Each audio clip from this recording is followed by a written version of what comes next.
Welcome to the Wrestling Philosophy Show, where we discuss unique perspectives and beliefs on the sport of wrestling. Give us a follow or subscribe on various social media platforms, including YouTube, Spotify, and Apple Podcasts. Enjoy the show. Glad to be back in the studio recording these shows. Today we sit down with Ross Thatcher of Ohio Crazy Goats.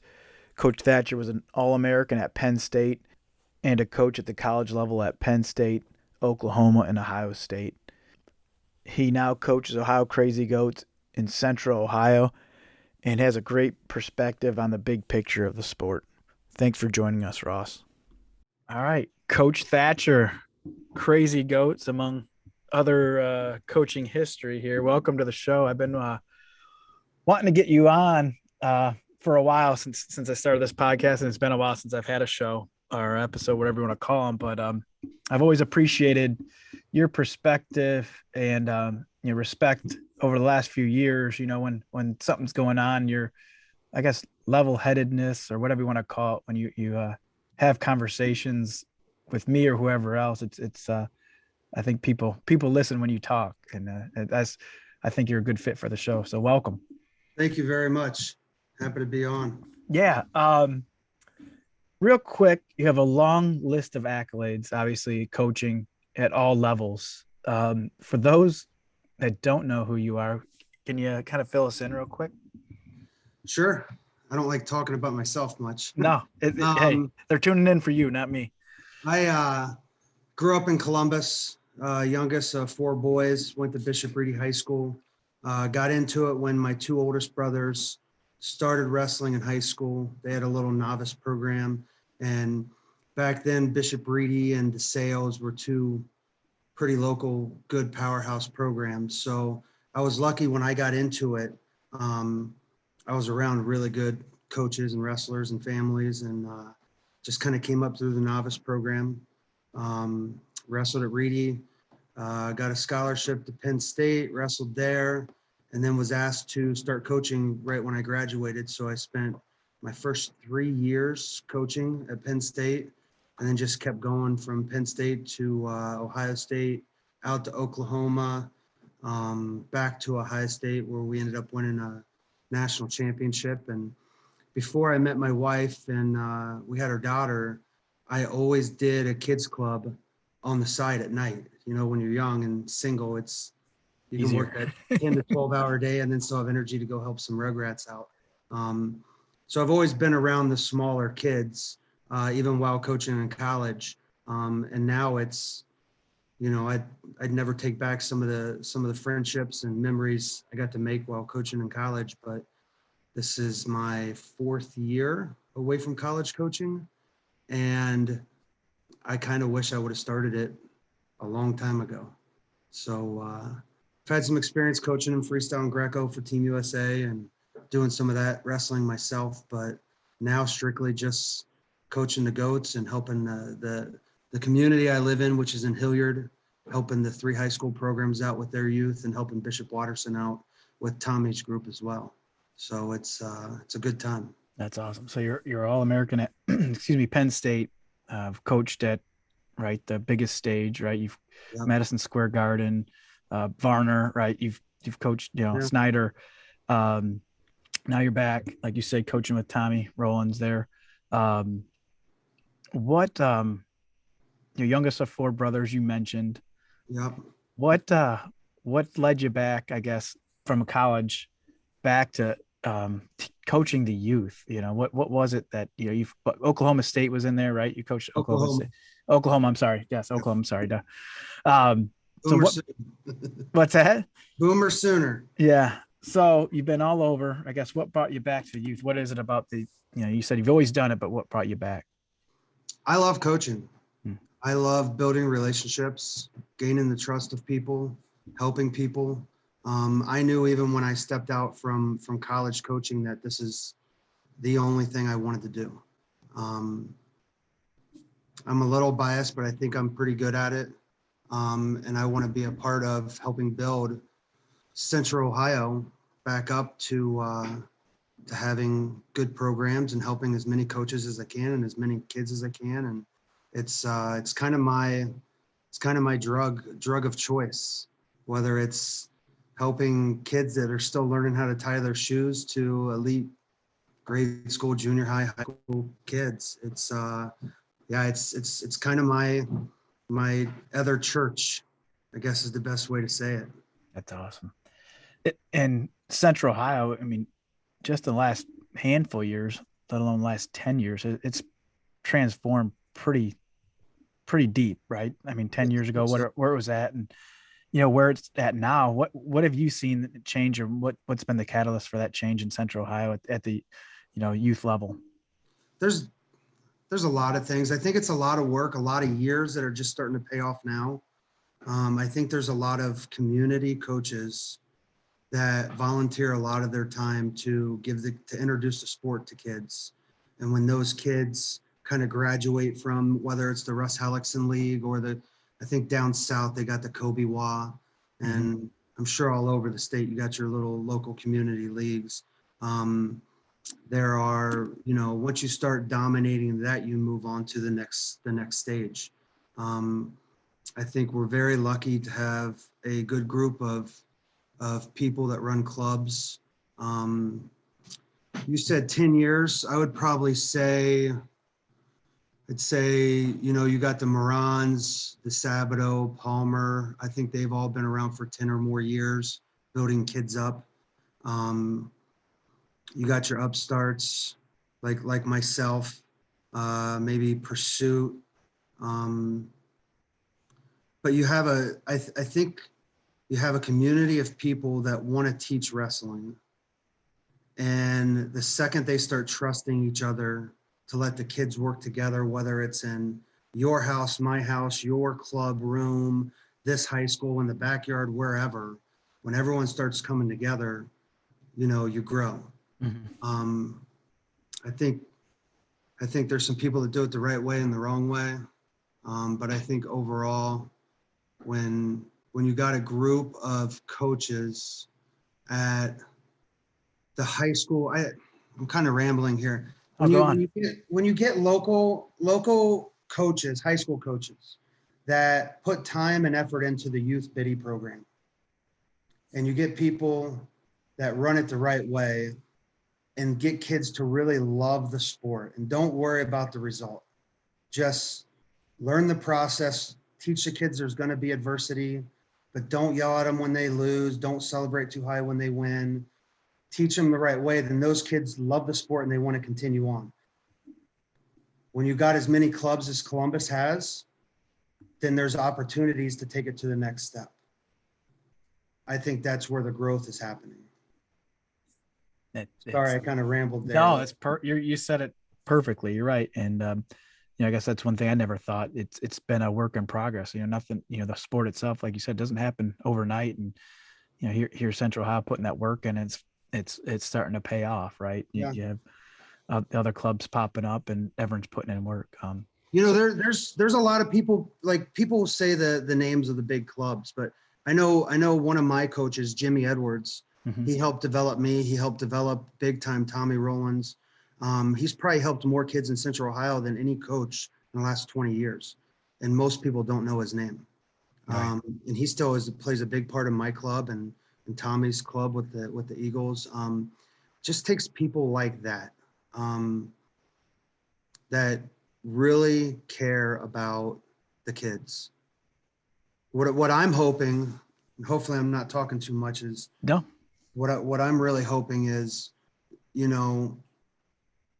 when you can get people to care as much about the kids growing up to be good people, to, one day we all become fathers, one day we all become husbands or wives, whatever. I think when you push that as much as the result-driven sport that we're in, and I like to keep score, don't get me wrong, that builds a culture. And when you can get that culture steamrolling, it really helps out a lot. 100%. I mean, I've never met Coach Edwards, but it sounds like he's a no ego guy, right? He's there for the right reasons. Oh yeah, and he's one of those guys that he, to motivate you, I might have to push a different button than to motivate myself. He was the mastermind of, I've never met a kid that didn't like him. Mm-hmm. He knew when to be tough on kids. He knew when to make kids laugh, when to have fun. He was an All-American back when LSU had a program, teammates with guys like Kevin Jackson. And Oh, wow. so he's one of my best friends to this day, but just got a lot of respect for him. And there's countless amounts of coaches like him that people don't know. That's awesome. Is he from Central Ohio or what Yeah. part there? Yeah, he grew up on the west side of Columbus like I did. Lives in Hilliard now. Awesome. But He's still helping out, or? Yeah, he helps my club out a great deal, and it's just kids' parents find him. Does a lot of small group training. He's getting older. Just got through a battle with cancer. He's cancer free. Oh, good. Great to hear. So yeah, I think the long-winded answer to your original question is it's no different than raising a family. It takes a village. There's a lot of people in Central Ohio who care about wrestling. Mm-hmm. I think there's more that care about doing it the right way than the wrong way. Right. And we're still far off from ever becoming the Cleveland, the northern part of the state. But I think Columbus is in good hands, and Central Ohio is doing really well. 100% agree. So was Coach Edwards behind helping you start Crazy Goats, or where'd the name Crazy Goats come from? So it's kind of funny when I started coaching at Penn State, and I was one of the, not the first, but one of the guys that started leading off the NLWC for Penn State. We had a youth club that was really good. Obviously, if you open up the Penn State wrestling room, no matter who's coaching, you're going to attract talent. Mm-hmm. But our rival club was the Angry Fish, and you had Ty Moore, and you had Brinzer from Iowa, and they just kept it. I remember still being young and not a meathead, but kind of old school, where it had to, like, if you weren't bleeding or like, you had to go hard. And so coaching my club kids for the Nittany Lion Wrestling Club on the side, and go to these tournaments, and these kids are like throwing frisbees and playing hacky sacks, and they're wearing tie-dye shirts, and they just seemed to have so much fun, and they were good when they wrestled. Mm-hmm. So all my kids, young kids, Pennsylvania kids, were like, we got to come up with a cool name. And I basically just said, you guys come up with it. And they came in with, like, something. A lot of the PA kids would hunt and fish, and they had weird names. And one little, like, 7-year-old real quietly said, Crazy Goats. And obviously when the young shy kid talks, everyone kind of hushes up a little so you can hear him. He was like, Crazy Goats. And I was like, Crazy Goats, why? And he was like, because we're bad. And it was just so cute and so funny, and everyone lost it. It was like, boom, Crazy Goats. So we started calling Crazy Goats, and then came back to help Russ out at Ohio State and train with Tommy, and started a youth club in the Ohio State wrestling room. We called it the Crazy Goats, and just kind of took it around. And now we're back to the Crazy Goats. It's just kind of catchy and fun, and tries to loosen it up a little, That is. No, that's all. Yeah, the singlet challenge with Coach Ryan. I saw that the singlet in the snow. That was, looks like you keep it fun. Oh yeah, have to. It's too hard of a sport. Yeah, you're right. Right. Speaking of Nittany Lion Wrestling Club, I was up at Cleveland State this morning, and Josh Moore, I mentioned, I was talking to you later today, and he said you almost had to tune him up one time at camp. Do you remember that? Oh, I do. I do. I was a young coach and didn't quite understand leadership yet. And he was a young college athlete that didn't want to do his turn mopping mats. And I guess I didn't know quite how to handle it. Next thing you know, I was pulling him out of a car and thinking that leadership was one thing. But Josh and Scott did a hell of a job. They were tough, mean wrestlers, and had a great career. Yeah, they were mean. They were tough and mean. That's 100% correct. Yeah. This past year, obviously, has been, one that's been crazy. With the Crazy Goats, do you have some wrestlers that kind of you're building the program around, or kind of, coaches or, wrestlers or dads that are kind of, that's been by your side through this past year that you kind of building the program around, or is it kind of? Yeah. I think 95% of our club before COVID is still with the club. I'm learning, getting back into like I said, I always coach the youth kids, but when you're coaching in college, you can't go to the tournaments. Mm-hmm. So in my first 2 years out of college, I made it a goal that I wanted to build up my own stable. So I started in my community at Hilliard and did nothing but beginner club. And we had around 60, 70 kids. And after a couple of years, I was like, all right, I'm going to keep beginner, have elite. And obviously it's no different than when the college kids graduate. I just came off of coaching the national championship team. I'm on TV coaching Snyder, beating, like you said, Varner to make the Olympic team. I kind of had a hot name in the area. That first year I started Crazy Goats, like kids came from everywhere, right? They think like, oh, he's got a magic wand. He's going to make my kid awesome. I'd say 95% of my kids stayed through COVID. You have no different than in life. You have your professionals that are job hoppers. I'm learning that you have your club hoppers. If everything isn't tailored directly towards my kid, it's okay. We'll go to Palmer's, or we'll go to Moran, or we'll go to Sabato, or we'll go over here. Right. Last year before COVID hit, that was my year where everyone came over to me, or we had the who's who of D2 and D3 wrestlers. We were going to run through OAC State. But then COVID hit, and a lot of those kids trained during the summertime with me, but then not knowing if we were going to have a season or not before we got our building, probably lost 8, 9 kids, I would say, that are studs. But I was able to keep my non-club hopper kids with me. And we have a really nice stable of kids that I started from beginner wrestling to kids that came to me when I started the elite program. I don't want to name any names because I'll forget some and offend some people. But that first year at OAC, I think we had nine state champs, like 6 or 7 runner-ups, a ton of placers. We were going to do better last year. This year, I think we ended up with 3 champs, a few runner-ups, and a good amount of placers. And I'm including in my group with Tommy's group because they train with us. We train with them. But I think as a co-club, we're doing it the right way, and we're lucky. My Crazy Goat family has become a community. That's awesome. Where parents help each other. The kids are becoming what I think will be lifelong friends. I think the majority of the kids and the parents are buying in to not having the quick, let's win at the grade school level because we're super studs and we're going to be awesome because we won at the grade school level, right? But the journey and the process of learning the sport and the important things they're going to build you as a person for life. Need to learn, right? 100. I think learning how to learn is one of the most important things we get out of wrestling. And I think it's one of the hardest things as a coach to teach is just learning how to learn.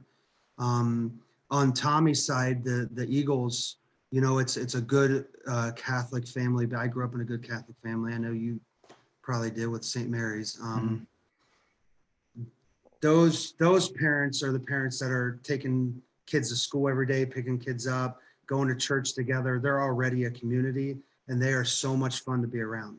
Not that my group isn't, but I have kids driving from an hour over here, an hour over here. These guys are all the way around. So when those 2 sets of groups of parents kind of get together some, it's really neat for me, and I know it is for Tommy. It's a lot of fun.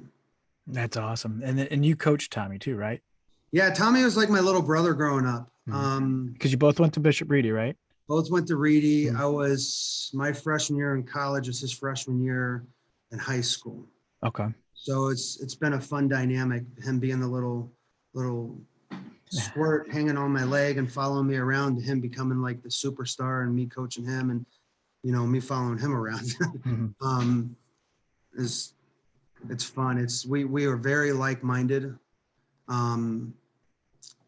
It's funny to see the parents hear us speak to other parents or our kids, because you'd almost think we don't care about winning. You'd almost think like, it's all hugs and kisses and don't worry, you lost, buddy. But we're 2 of the most competitive people you're going to find that we do our best not to lose our mind in stressful situations, but we have that trigger as well. Yeah. Well, you've seen it at all stages, and you kind of understand the big picture, right? And I guess that's probably the hard part, with these, club hoppers or these parents, especially this year's, I guess how do you talk to parents and instill that big picture in their brain? Like, what, you have any tips or tricks to some of these for these new coaches? I think it's very hard and very simple at the same time. I think whether it comes with coaching athletes or coaching parents, that hard truths and honesty and consistency with that makes a difference. And some parents and some kids buy in, and some, no matter what you've done in your life, no matter, so for me, I went through kids wrestling. I went through high school wrestling, college wrestling. I've coached guys who have went on to win Olympics and world teams. And I feel like I have a pretty good background and understanding of What it coaching. takes. You spend 20 years in college coaching, you're around a lot of really good athletes that were probably good youth wrestlers. And you spend a lot of time in those big white vans, buses, planes, hotel rooms. And I've heard story after story of my dad was hard. My dad didn't say a word. I've heard it all. So if I'm going to try to share my knowledge with you and you don't want to listen, and you're like, well, my kid's winning state this year. He's training 7 days a week and he's going to this room and he's going to that room. And it's like, congratulations, your kid's a 10-year-old state champ. Yeah. Where's that getting you? Right. But that's all they know right now. Right. They're first time parents. Right. And it comes from genuine love and passion for wanting to put their kids in the best position to succeed. So I think it comes from a good place, but can become very toxic sometimes. And that's the double-edged sword we have with our sport, I think, right? 100%. I spend more time coaching my parents than I do my kids. And I lose 10 to maybe a dozen kids a year because the parents don't like hearing how I want to get their kids through this journey. Mm-hmm. But I would also say I gain more kids than I lose from other parents talking to other parents saying, hey, this guy gets it. He's trying to, he wants your kid to have good character and to learn how to work hard, not just when it's easy, but when it is hard. Right. So I kind of take pride in that. It's hard though. I get kind of tired sometimes of pushing that button on the parents where it's like, just listen to me. Like, you have to, right? Yeah. But it's the same conversation, probably year after year. About the kid's future, you have to. Yeah. It's probably that okay, in November, it's going to be this conversation with parents. Christmas break, it's going to be this, right? Come March for, OEC State, it's going to be this conversation. You probably know the conversations are going to happen before they're going to happen, right? I value it though. I really value that. It's no different than, when you've coached for a while, when you see the first time when a kid really values the training, mm-hmm. right? Like that light bulb goes off and it's like, they get it. Okay, I've done my job. This kid gets it. He understands that this part of practice really matters, right? I really value the friendships that I make with my parents, that they start to get it, I think it's one of the, I get a high off seeing kids win, or even when kids lose when they do something right. But I think with that hard truth, conversation with the parents is what it's really all about. Yeah, you hit the nail on the head. That you're 100% right. It's they're first time parents. I'm excuse me, I'm sure you see it as a parent too, and I'm learning it right now as a parent. My kids don't wrestle, but they're involved in other sports, and it's okay. I want what's best for them, but I'm trying to figure that out as an adult and as a parent, what's best for them. And I think we're lucky though. You said you have 4 daughters. Yeah. Yep. So I can give the best advice to any of my wrestling parents about what to say, when to say it, how to deal with losses, their behaviors, if they're having problems at school or not. I can give the best advice. When it comes to my own kid, it's like I lose my mind. Yes. Right. So that's where I think like guys like you and me that want to give back and help kids, like we're lucky that our sons that we don't have aren't in that practice room. Yeah. I think it gives us an advantage to step outside the box and be like, listen, you got time, like relax, trying hard. This is hard. So I think we're lucky. Yeah, I 100% agree. My brothers have boys, and I was the oldest of 4 boys, so I kind of remember them growing up, as wanting it for them too, and it was stressful, wanting it for my brothers. But yeah. How many state titles does your family? You won 4. You had a brother win 3. I know one won 1. Yeah, I won 4, and then Drew won 3. And then Corey. I mean, we were all 4-time state placers. Corey ended up was it third, 5th, first, and then the youngest Troy was 3rd, 2nd. Oh wow! And I won't get into details, but he beat the guy. I think his record was 6-2 against the kid he lost to junior and senior year in the finals, and there was a questionable stalemate. He was winning by 1 with short time left. Questionable stalemate. Didn't start the clock in the state finals. So I mean, but he, it wasn't his life.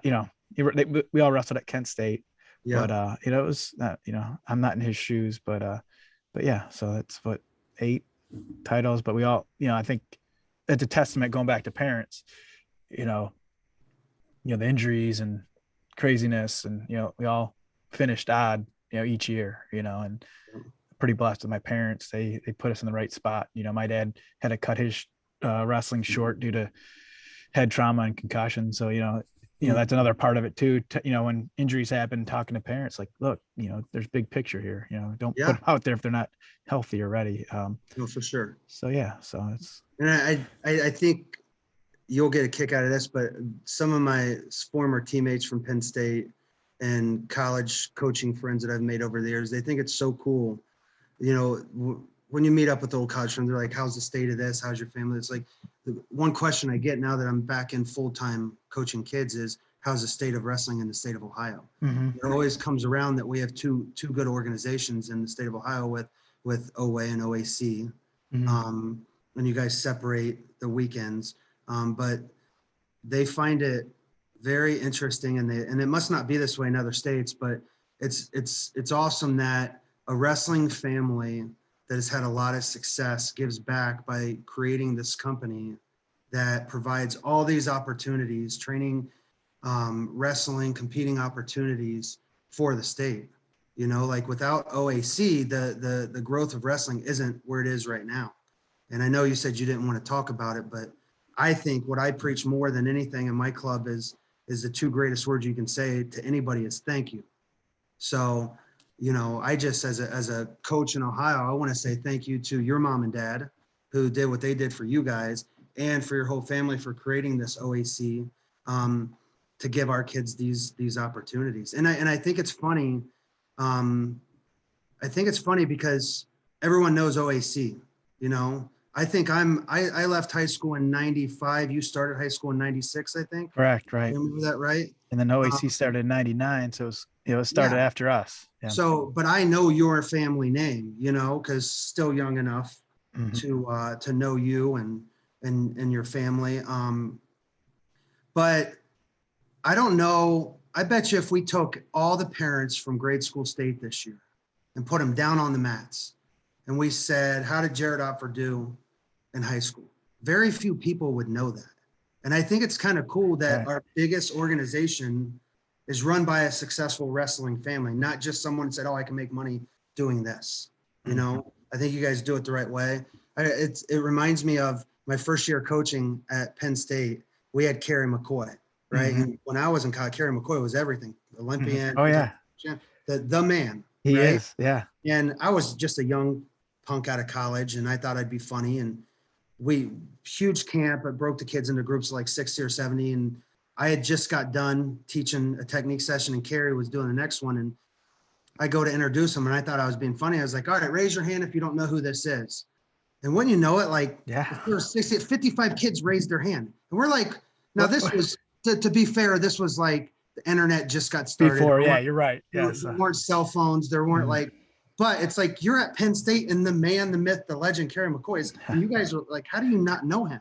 So I wanted to take the opportunity to, like, if anyone watches this, to know how great your family was. And obviously with I believe in capitalism, but with any organization that works as hard as your family does, you'll hear that, oh, here, more money to OAC, more money. That's like, where else are you going to get these opportunities, these experiences? Well, And I just think it's cool. So big thank you to your mom and dad to raising you and your brothers and giving back to Ohio this much. Oh, well, thanks. And, it's not just them. There's a group of people, group of dads. And, they saw something that kind of just took, I just started with one junior high event, but, it goes, two things come to mind there. And I've had this conversation all the time, but thank you. We got a group of people. It's beyond, they're just my family. We got a group. I mean, people from Central Ohio, Southwest Ohio. It's grown into, something more, and, people you mentioned, OA and OEC, what you say, and all these great clubs across the state, but it boils down to the coaches. I think we're very blessed to have awesome coaches in Ohio. You take the coaches out of the mix and it changes the whole landscape of Ohio wrestling. And I just wanted to thank you for the time you put into it. You could be doing other things, or, I'm sure you could scratch that itch in other ways, but we're super blessed, and that, I guess that's one reason, I guess we're starting this, I had Coach McCoy on a previous episode, but, we're so blessed here in Ohio and across the country of some awesome people. And I just want to kind of record these conversations of, there's like you said, these parents, that's my other point. They're new to the sport. Right. And, they didn't know Kerry McCoy. I remember we had Fretwell come up and he's talking about Jagger's cradle and he, raise, who's seen the cradle? And there's like two kids, there's 50 kids there, and two of them raise their hand. He's like, I'm in Ohio. How do you not know who Jay Jaggers is? Exactly. But I bet the dads can name every 55-pound kid in his weight class, right? 100%. But I guess, that's, goes back to the coaching and, why we're here and what we're doing, educate these parents on the big picture of things. If not, it's, it'd be kind of crazy, right? No, for sure. So, but, yeah, it's pretty cool. I would love to see, when you start with your beginners, it's all about emotional control, right? Because you've never wrestled before. You're not used to people slamming you down. And, those first couple of years, it's like, hey, we got to get through practice without crying.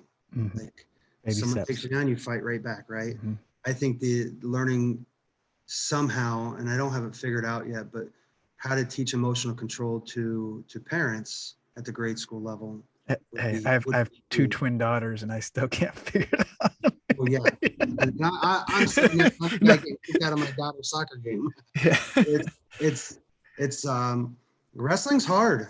Wrestling, right. I mean, the fact that you're stepping out in front of hundreds of people and everyone's screaming at the top of their lungs just to shake hands and to fight.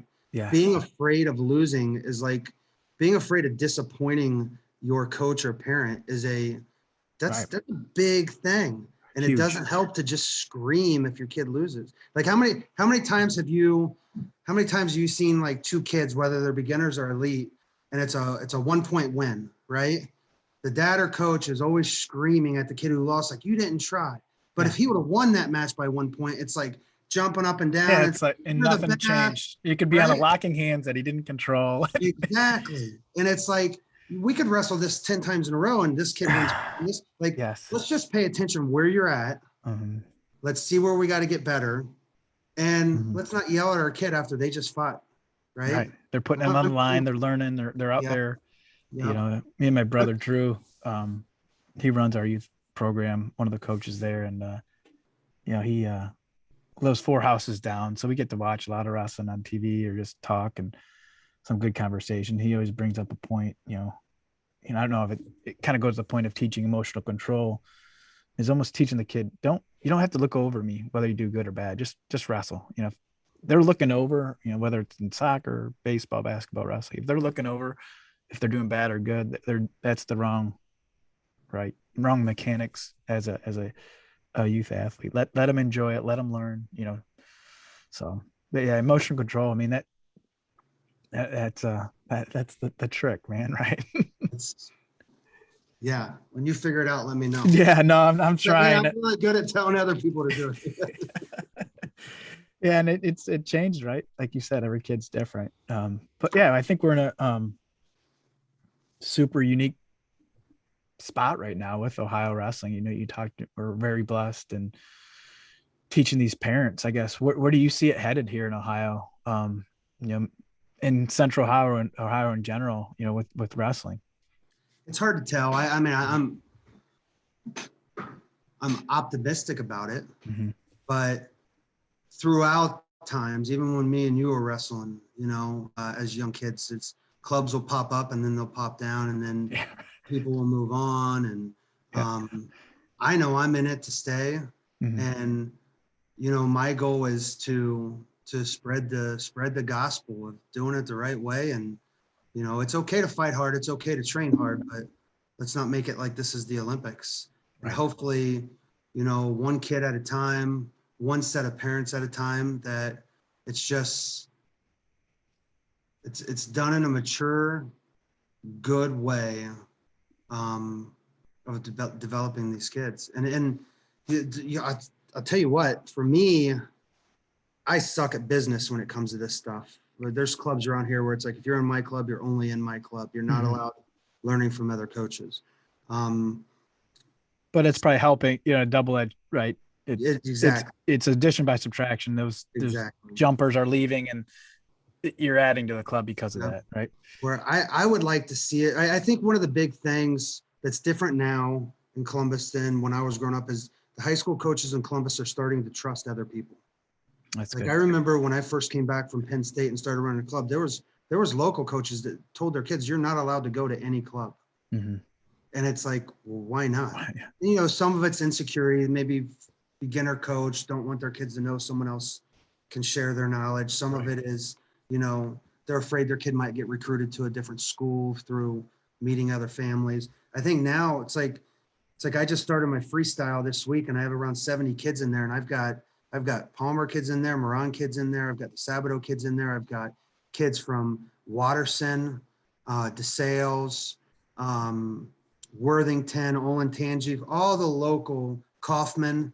Nice. Beast Mode started coming in because they lost their place and we kind of formed a group. So they're good. I mean, Beast Mode had one of the better freestyle clubs around with Dublin Kaufman, but they weren't allowed using their school this spring. Right. So it was like, let's provide that opportunity. So they have like 7 high school kids in there. But it's just everyone trusting everybody. With my club, with the Crazy Goats, I thought I had like 37 kids at grade school state. I had 42, but only 11 registered under Crazy Goats. Right. And I'm never going to tell some 10-year-old kid that travels an hour to train with me 3 days a week that they can't sign up as their local right community team and not get to wear the same thing as the kids they go to school with. Right. And that you understand where we're at, right? Okay, once you're signed up. Because if not, then you have those. 100%. Yeah. So, some parents don't. What do you mean you can't change? I'm like, we have a deadline. This is it. And it puts us. Yeah, and that's I guess the thing we go back to. You have the new parents and then the experienced parents. Like, so we create some of these rules of not changing weights for the experience, but then it breaks your heart when you have a new parent show up to state and they miss weight. It's like, how do we let you and not, and it's like, just drove 4 hours. I'm like, sorry, we try to put it in there, but go on. No, it's for what I was getting at for some reason, the business side of it. It's like, do you tell all your kids they have to wrestle for you, or do you let them just be kids and leave drama out of it? And, like I said, I like to keep score. I would have liked all 42 kids under Crazy Goats and to be competing. If you take the points from just the registered guys at OAC and the Little Eagles who all train all together, I think we finished 3rd or 4th. And you take all the other kids that train with me 2 to 3 days a week, we're 1st or 2nd on the list. But instead we're down, Crazy Goats are down at like 20th, which I see the big picture. Right. But I'd be lying if I wasn't like, it kind of irked you a little bit, right? I think like grade school Oway State, I think we only had 15 kids registered under Crazy Goats, and we finished 4th, like a point out of 2nd. We had 16 other kids there that are full-time Crazy Goat guys that didn't register under us. Crazy. And we're the state championship team if everyone does it. And then, Same thing. I wouldn't be, I think you got to practice what you preach. And it's like, you know what? I'll use Claire Fork does an awesome job with their youth club. Ricky They just got a new Hayden, facility, right? About a year ago, right? Yep, Hayden and Oscar and those guys, they do a great job. But we had one of their guys that's a full-time Crazy Goat guy and I was happy for him. He got the kids he goes to school with, the kids he plays backyard football with. It's like, you know what? I don't care. As long as I'm helping you get better at wrestling, wear any singlet you want. To get back to the original question of, where do you see it going? I think if we have more people thinking that way, and obviously I probably sound arrogant and cocky when I say think like me, but it's the truth though. It's the truth. Let's put all the drama aside. Even if you like to keep score like me, it's like, put it all aside and teach these kids. One day they are going to be husbands and fathers. And let's keep that in the forefront. And if they're getting better and they're loving the sport, that's key. Because if we're being honest, once these kids hit puberty, if they don't love it, they have the ability once they hit puberty to have the gumption anyways to look at dad and be like, once they can say no. What I want. Exactly. Right. So 100%. If it's not, we know those kids, we know what you can pick them out real quick. Oh, right away. How many kids have we seen run through OACs and they're down? When they're up and down year, and then all of a sudden they're playing basketball. Right. Exactly. And that's what I try to convey is like, hey, I know you want to win right now, and I know it's cool to go drive far away to be in these tough rooms, but we have a pretty tough room too, and your kid's gonna like wrestling if you don't make it too hard for them, which sucks because we're in a hard sport and it's a double-edged sword. So let me ask you something. Something I think I've noticed in a short amount of time back with OAC is there a pretty significant drop off? Do you see it like that D4 junior high? That's what I kind of noticed where it's D4 is usually that peak, D3, D4. And then, once and a lot of factors, I think that we just talked about, right? I guess that's your question, right? Where do we see that drop off? 100%. You get into, junior high and kids are starting, whether it's specialization or more, parents realize it's a fork in the road, right? I'm, as a parent, okay, I'm going to go all in wrestling, or are we going to kind of spread around? And so that D4 is usually the peak, D3, D4, as far as participation. And I think it's a lot of factors. Puberty is the big one. Yep. Puberty and, no longer fun because, kids are starting to learn how to say no, and parents are learning how to adjust. Right. And it's not as easy. Some of those young D1, D2, D3 kids, they were born with that body awareness. They were born with that, exactly. I'm not afraid to compete. And everything comes easier, and it's fun to go to tournaments every weekend when you're winning. Right. And then you start your head and arm or chin whip isn't working anymore. I'm quitting, right? I have to work really hard for that. Yeah. Wait a minute. This move that's worked for 4 years isn't working anymore. What's going on? Well, you never learned how to learn, right? And then let's like so big. It's easy. We've been in the sport for so long, right? And now you're getting to, I don't know how long you've done soccer, but right, you're probably seeing it, like things, the right and wrong ways to do things. But I guess having that self-awareness is huge, right? And these parents just want what's best, but it's they can't. It's I guess the societies we live in, right? The microwave instant success. We probably sound like a couple of jerks talking. Couple old guys, right? Couple. I think I know you and you know me. We care about our parents, and I think it really does genuinely come from they want the best for their kids. It's just listen to us. We've been through it. Right. No, 100%. And going, like I said, it's not about me, but going back to my dad, you brought up my dad, and he owned a small business. It was the same way. It was a double-edged sword in his business. He was too nice or whatever you want to call it, and taking care of people and things, and people would take advantage of it or think he had a ulterior motive. And it's just, no, he was looking at the big picture. And that's why he's ran a small business for decades through these up and downs economic times. And it's a double-edged sword. You're gonna have pros and cons to everything in life. And but pretty cool when you meet, like I said, but I'm wanting to get you on.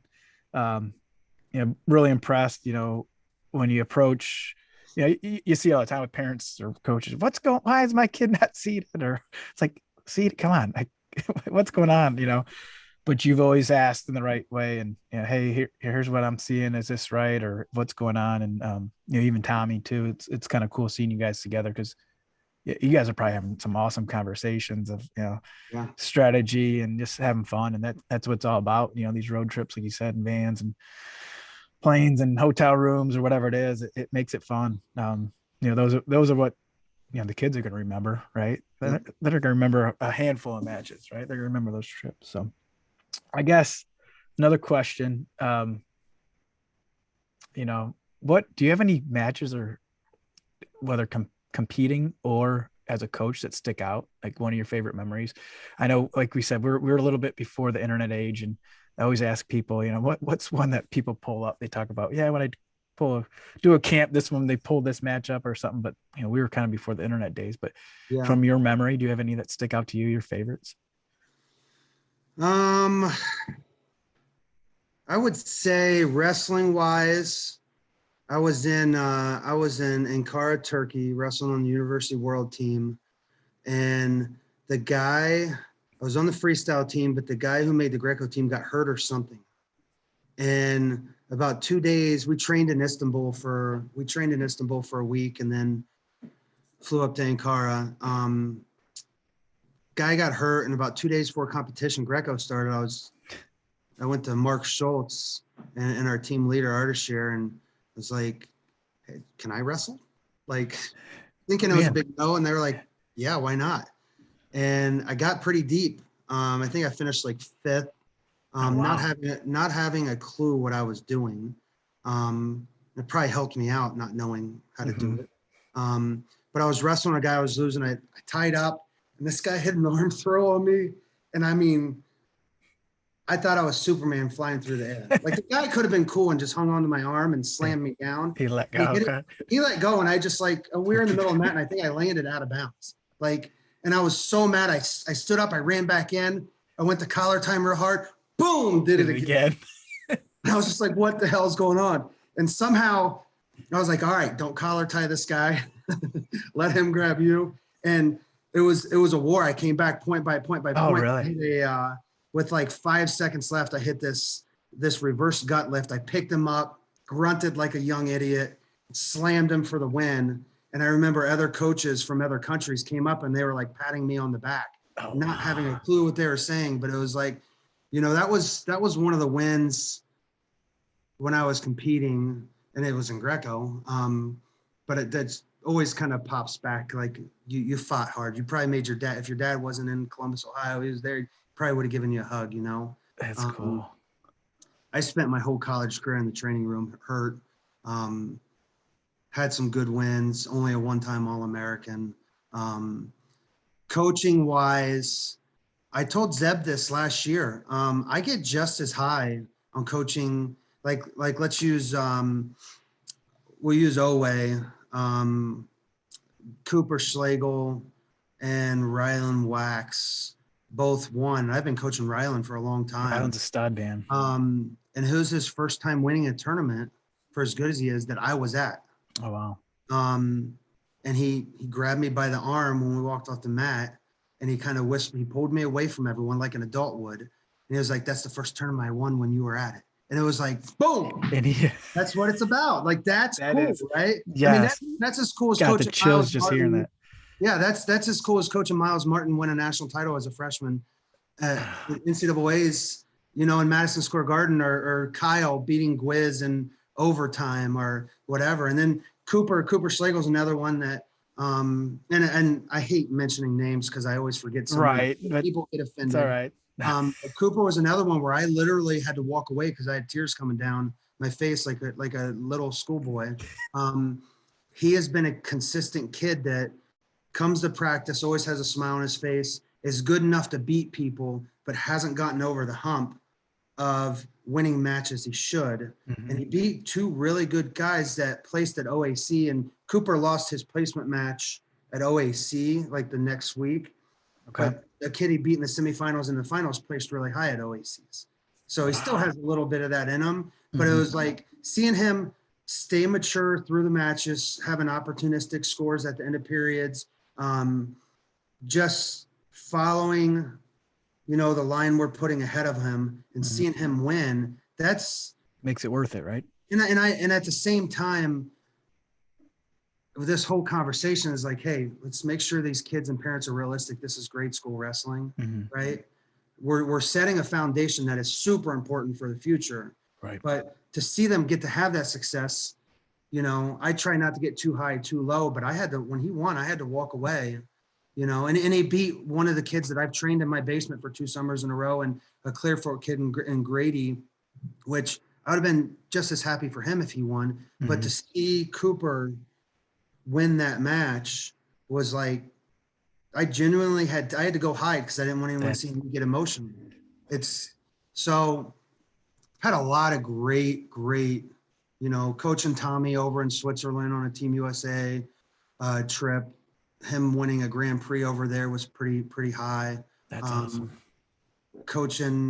I remember coaching him and guys like Coleman Scott and people like that on cadet national teams when I'd come home and give back to those age groups. There's been a lot of good moments, but those youth kids, man, when they buy in, I don't care if it's a local Worthington tournament or if it's OAC or OWA or to make the cadet world team or to make the Olympic team, beating the former Olympic champ. It's just, if you genuinely love the kids and they trust you, which I think they have to know you love them for them to trust you. When they have any success, it's the best drug on the planet, in my opinion. I don't do drugs, but right. you know what I'm saying. 100%. I've had that feeling, and when you get that feeling, right, it makes all those tough days and tough losses worth it, right? Makes it 100% worth it. That's awesome. No, thanks for sharing, man. Thanks for sharing, especially getting emotional, because it's an emotional sport without a doubt. Sure. If it wasn't, then it's if you don't get emotional, I don't know why you're doing it, right? Right.